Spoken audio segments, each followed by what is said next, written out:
Michael Dos Santos aurait rejoint la Syrie en août 2013, au même moment que Maxime Auchard, le premier Français à avoir été identifié. 3 jeunes djihadistes français appellent les musulmans de l'Hexagone à rejoindre la Syrie dans cette vidéo de propagande du groupe État islamique. Oui, dans l'actualité de ces jours-ci, il y a cette fameuse question des djihadistes. D'ailleurs, il faut dire d'emblée qu'ils ne sont pas si nombreux que ça, ces djihadistes français. On parle de 400. Bon, alors, il y en a, je ne sais pas combien de milliers pour Marine Le Pen, mais enfin, c'est pas du tout conforme à la réalité. Mais ce qui m'a surtout intéressé, c'est le réflexe que ça provoque en nous et chez beaucoup de commentateurs et parmi les politiques. C'est toujours l'idée que le mal vient de l'étranger. Hein, c'est le vieux réflexe, le vieux syndrome du ministre de l'Intérieur, quel qu'il soit. C'est le mal, nos tourments viennent de l'étranger. Or, c'est pas si simple parce que, bon, effectivement, l'organisation État islamique, ça se passe en Syrie et en Irak, mais ça ne répond pas à la question quand même, pourquoi des jeunes de chez nous, bien de chez nous? Et moi je refuse un peu l'idée de la discrimination des yeux bleus, hein, parce que très pudiquement on dit, il y en a qui ont les yeux bleus, c'est-à-dire qui ne sont pas arabes. Mais ceux qui sont arabes, ils sont aussi de chez nous. Donc il faut aussi prendre la mesure du problème. Pourquoi ces jeunes, même minoritaires, sont aspirés par cette tentation d'aller combattre et de faire le djihad au Moyen-Orient. Alors, on peut en effet dire que c'est une secte, qu'ils ont des moyens de communication qui sont sans doute très manipulateurs pour ces jeunes, etc.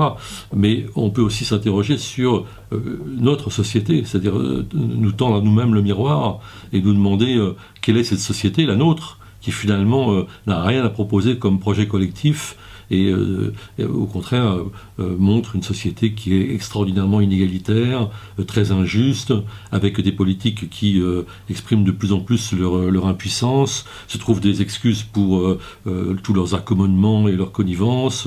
C'est l'Europe, c'est la dette, c'est des choses qui les dépassent, etc. etc. Cette espèce de soumission collective.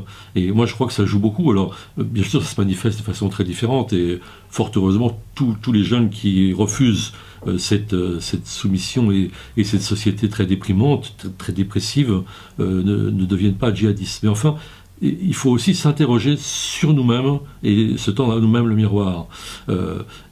Cela dit, on ne coupe pas quand même à un questionnement sur le Moyen-Orient, parce que tout ça se passe en effet là-bas. Mais est-ce que là-bas, c'est pas aussi un peu ici? Parce que finalement, ces pays, l'Irak, la Syrie, la Palestine, Israël, etc., sont des pays qui ont beaucoup à voir avec nous et qui, pour les premiers nommés, ont été des terres de colonisation et de trahison occidentale depuis Laurence d'Arabie. C'est-à-dire que c'est pas par hasard que ces pays sont vraiment confrontés à des troubles extrêmement violents en permanence. Et je crois enfin que la question palestinienne, on y revient toujours, est très centrale. Beaucoup d'observateurs et d'experts disent ce n'est plus un conflit central.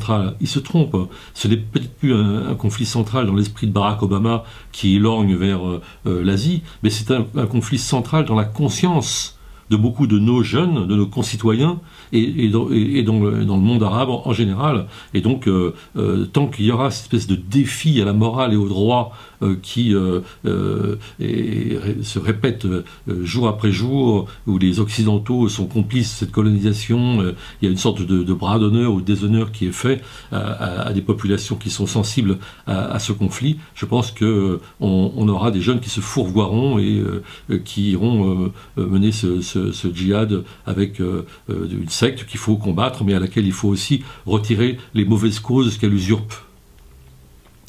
Alors, on a un dossier qui est à la fois très éloigné de ce que je viens d'évoquer, mais qui en même temps pose le problème de l'engagement de la jeunesse. C'est un engagement tout à fait différent, et là, qui est très intéressant et qui souvent est positif, même si on peut en effet le critiquer, mais c'est l'objet d'un débat. Ce sont les nouveaux insoumis, tous ceux que l'on voit dans les ZAD, qui se battent contre les grands projets inutiles, etc. Et on a un dossier donc signé Ingrid Merckx et Pauline Grohl sur ces gens avec un entretien de l'éditeur Éric Hazan. Et je crois que c'est tout à fait passionnant d'avoir de l'intérieur, disons, l'analyse des uns et des autres sur ce nouveau phénomène dans la société française qui répond aussi à un refus de notre société.